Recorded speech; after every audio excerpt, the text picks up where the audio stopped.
Always good caution to check with the experts first. Check with the FDA, the Food and Drug Administration. Ball Canning has many books out there. This is an example of how Sally cans her salsa only. I want you to see Sally's tomato patch. She says her plants are really puny this year, and it does look like they're not quite as big and full. But I want you to notice Sally has indoor-outdoor carpeting covering her soil. She punches holes where she's going to put the plant. This cuts down on weeding. She's been doing this for decades. I'm in another kitchen, and this is Sally, Tomato Sally. You've heard of her many times. She's become a dear friend, and I'm in her kitchen, and she's going to make salsa for you today. And she's going to show you how she does the process. So you see here, I'm looking at her recipe, so it's new. She has 20 cups of skinned tomatoes, and then she cuts them up. Now you can skin them by dunking them in boiling water and pulling them out. That's what you do, and then the skin just falls off.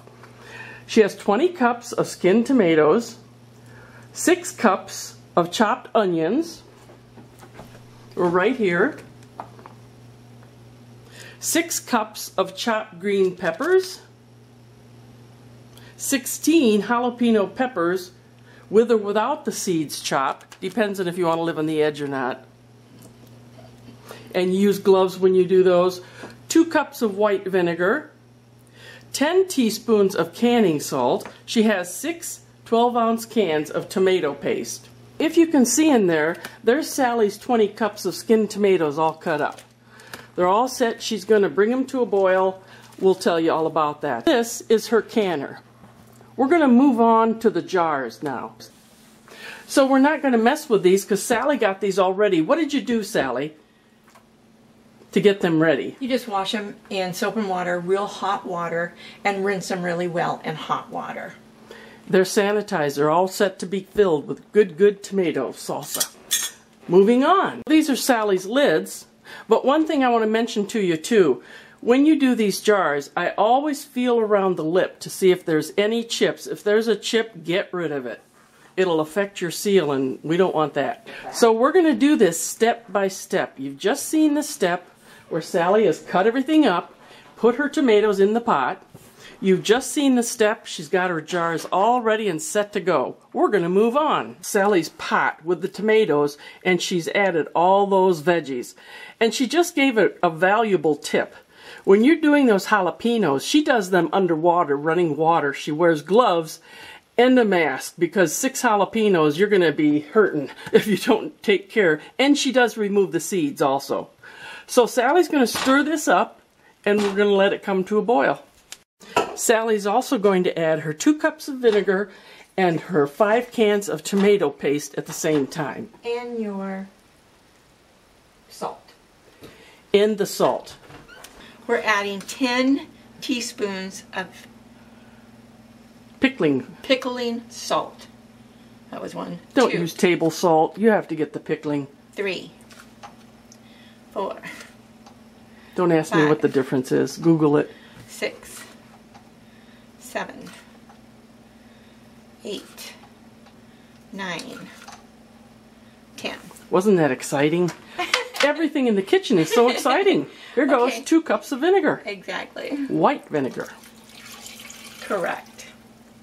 Leave your fancy pants vinegars at home. Now, as you can see, just stirring this together is no easy task. It is not. Sally's putting it all into it. Yeah. And you just want to stir it up good. Kind of get things all mixed up. Now remember, this is all these are all the vegetables and the salt and the vinegar. Next, she's going to add the tomato paste, but she's not sure how many cans she's going to need. You know us old cooks, we eyeball everything. Correct. And if you happen to find an escapee of onion that's too big, you want to cut it up. That does happen. Yeah. I thought that was a green pepper, not jalapeno. Oops. This is what it looks like after she stirred it all up. It looks good just like that, but it's going to be even better. And I'll get back to you on the tomato paste. So Sally's opening the tomato paste cans, but she told me If you notice the size of that jalapeno pepper, that came out of her garden. So that's pretty little compared to what you get in the store. Down a little bit. That's pretty little compared to what you can get in the store. So you're going to have to adjust according to your heat taste. I would add the first 2 cups, jars of the tomato paste. And then we're going to stir it up because it depends on how much juice is in here from your tomatoes. The tomato paste is just going to thicken it up. So we're going to start with 2, and we may end up with 4. I don't know just yet.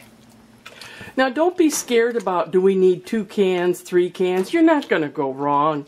She's just trying to see how thick it's going to be. That's what she's looking for. Correct. You got to have an arm for this. Yes, you do. It gets worse as we put more in. Yeah. This batch should yield us at least 23 pints, if not 25. We'll see. We're going to turn this, get the heat on going, because we need to get this almost boiling. When do you decide if you need more tomato paste? Right now. Right now. Okay, there goes the 3rd can. As it heats up, it's going to really release the juices of the tomatoes, and so we'll better be able to tell if we need more tomato paste. Okay, so this is number 3. Let's give it a chance to warm up. By the way, Sally uses Roma tomatoes. I said potatoes. Anyway, that would not work. Anyway, she did have to mix up some different varieties today, so it might be a little looser. But she usually likes to use Romas. Her plants have not been producing quite as she hoped. You know, as Sally's stirring here, there's just something weirdly satisfying about going into your pantry and having things that you did yourself. Sally's now going to give us another tip on home canning. The dangers of home canning is botulism. That's a odorless. Tasteless? Is it tasteless? It's tasteless, odorless, and it's a real danger. So, no matter what you're dealing with, if it's salsa, tomatoes, whatever, if you are in doubt that the jar sealed or didn't seal, all you have to do is boil it for 15 minutes. And if there's botulism in it or whatever in it, it kills it and it's safe to eat. Now, how do you know if something hasn't sealed? It doesn't.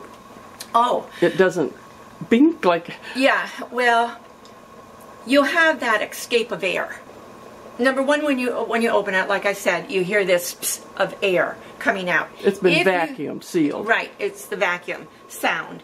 And if you do not hear that, another way you can tell too is, I'll show you at the end of this, the lid will sink in. It kind of goes down and it has a little dip, and you'll be able to see that, feel it and see that dip. Actually, when I do stuff at home, I'm in the other room and I hear dink. That's right. Dink, and That's I'm right. so satisfied because I know it's sealed. Correct. Thanks, Sally. Sally's adding the 4th can, and those are 12-ounce cans of tomato paste. Still not sure about the 5th can. It's sitting over there waiting to be used. Right. Here's an update. We're still waiting for it to, you want it to come to a boil? Not quite a boil. Not quite a boil. And we're still checking out to see if we need that 5th can of tomato paste. Correct. And you know what? A watch pot it takes boils. a lot longer. Sally's still in a pickle. Did you like that? In a pickle about how if to add the other tomato paste. And this will be her canner. She'll put a bunch of water in there. There's a rack in here, and her jars will fit in there. And then you process. We call it processing, water processing. The water will come to a boil. She'll put the lid on, and we'll let that do that for what, 35 minutes, 30 minutes? Yes. Yeah, we'll get there. Okay, newsflash, a 5th can is going in. And I tell you, if you've never had fresh salsa, oh my gosh, it's so good. It's like you're eating the tomatoes off the vine. She's getting a final stir here, and the saying still goes, a watch pot never boils. And she did add all 5 cans, and they're 12-ounce cans of tomato paste. Now she's going to put water in her canner and get that going. Okay, so we're still waiting for the tomatoes to come to a boil, but Sally has added water to her canner. It's probably up about here. She'll be able to tell when she puts the jars in. Correct. That's how you tell, isn't it, Sally? Right. Yeah. There's no judging that. And if you wonder about this canning stuff, there's all kinds of resources online. Ball has all these books on canning. The USDA tells you safe canning. But we just learned from our moms, and nobody ever dropped dead in our kitchens. Put it in the water, and I'm going to see how deep the water is with an empty jar. And that rack usually comes with the canner that she's using. Correct. And the water came to this. It has to be at least 1 inch over the top. Oh, okay. Okay, she needs to add some more water. Sally just said this is where the fun begins, so I had to turn back on. Yeah, and I think this is worth mentioning. The reason why I get it hot in the pan, is if you put it cold in your jars, it's going to take way longer to process it. Okay. So you need it hot, not necessarily boiling. Okay, not necessarily boiling, but hot. So when you go over to your processing the water, it won't take so long. Okay, good tip. Second. Okay, now as you notice, Sally has a funnel in her. It's an old-timey one. I've got one. I think they're all plastic now when you buy them. And she's going to load up. Right. And the funnel is to keep the salsa from going in on your jar. Yeah. You don't want any getting on the sides of the jar. And it's also easier to do. Now you're going to put that up. You're going to have that how full, Sally? Well, you're going to leave a little bit of room to this line here. Okay. And you need that because as it boils and it builds up steam, okay, it has to have room to move. Yeah. So Sally's going to fill some more, and it's so exciting, I'm going to turn this off. If you overfill a little bit, just remove it, get a teaspoon and remove it, but you want to keep it consistent. How many pint jars can your canner hold, Sally? 7. 7. Okay, so she's going to fix up 7 jars right now and then begin the processing. Okay, Sally has 7 jars filled, and there's another step you need to do right now. She's going to wipe off the rims. And as you're wiping off the rims, you can also tell if there's a chip in there or a crack. Water. Sally, what are you doing for your lids? For my lids? Let me get over here. Okay. I'm putting them in hot, fuzzy water and then rinsing them. We're going to put them over here where the jars are. It's all clean over there. Correct. Then these will be all set to put on our jars. Our jars, her jars. I'm taking my favorite ugly little canning rag.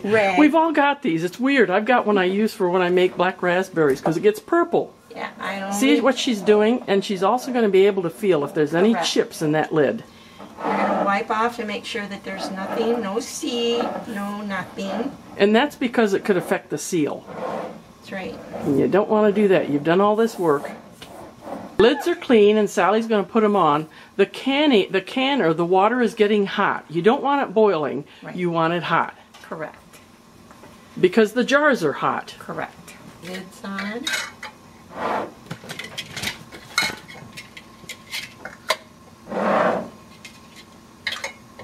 They're getting their hats. Okay, I dropped it. So now, got to rinse it off. A little bit of hot water. And put it back on.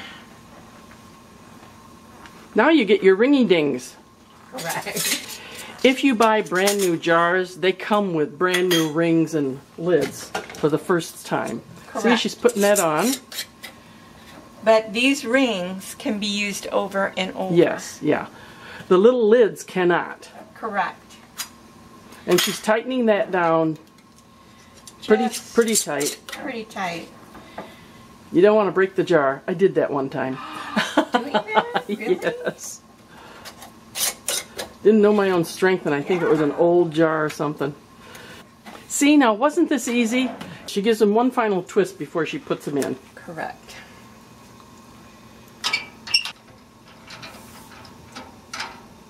Now, I don't know if you can see, but there's a little hump in the middle of that jar. That's the thing that's going to seal when you're all done. You'll hear it pop.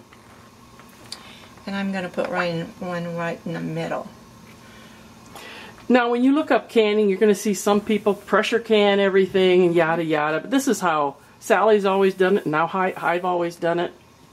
But she's going to wait till the water gets a little hotter. Then what, Sally? Then I'll lower them down, and we'll start the timer. Okay.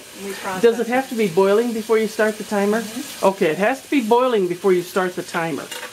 And it is not there yet. Not quite hot enough. The water's just not quite hot enough. It's almost there, though. How hot? You can see the steam coming out, and when Sally does this, that means it's hot enough. How hot is it? Ooh. Oh, there you go. It's hot. Lower those jars. Carefully. Make There sure you the go. water goes over the top. Like an inch, right? Well, yes. At least an inch? At least an inch, and I can see that I have too much water in here. So, which is okay, because it's not totally boiling just yet. A little bit out, because otherwise it's going to spit all over. See, us old-time cooks, we make adjustments too. Correct. Yeah. It's not exactly a science that is exact every time. Well, it would be nice if they would, Put a line there. Line, yeah. That's what I should do. Magic marker. And Sally, have you ever noticed that sometimes the weather matters on how things cook? Yes. Yeah. I don't know why that is. I don't either. Okay, so All right, now she's putting the lid on. I'm going to put the lid on, and I'm not going to start the timer until it's a rolling boil. Okay. We'll wait for that. We've been Correct. doing a lot of discussing. Okay, patience is required here. We've been sitting here maybe half an hour visiting. See, there's some bubbles coming up. Correct. Is that good enough, Sally? Yeah. I'm going to maybe give it another minute. It's not a rapid boil, but it is a slow boil. Okay. So, and then you're going to set the timer for 30 minutes. 30 minutes, okay. And we can get to visit some more. We're telling old-timey stories. Sally just turned it down because it was rapidly boiling and steam was coming out and making a mess. You don't need it that boiling. No. Sally just took the lid off, and it's really hot. You have to be careful at this stage. Very careful. Because it's still boiling. And then you get your little wings here. And I get my pot holder. Oh yeah, pot holder. We know names of things. It's just filed in the back of our head. Correct. And get the There you little go. arms. Oh yeah, she pulls it up and sets it. And then let it sit for a minute in this hot water. Okay. You know, there's at least 100 years experience in the kitchen in here, and we always learn new stuff. Okay, Sally's lining them up, and we're going to wait and see if we hear that dink when it seals totally. Just going to let them cool a little bit.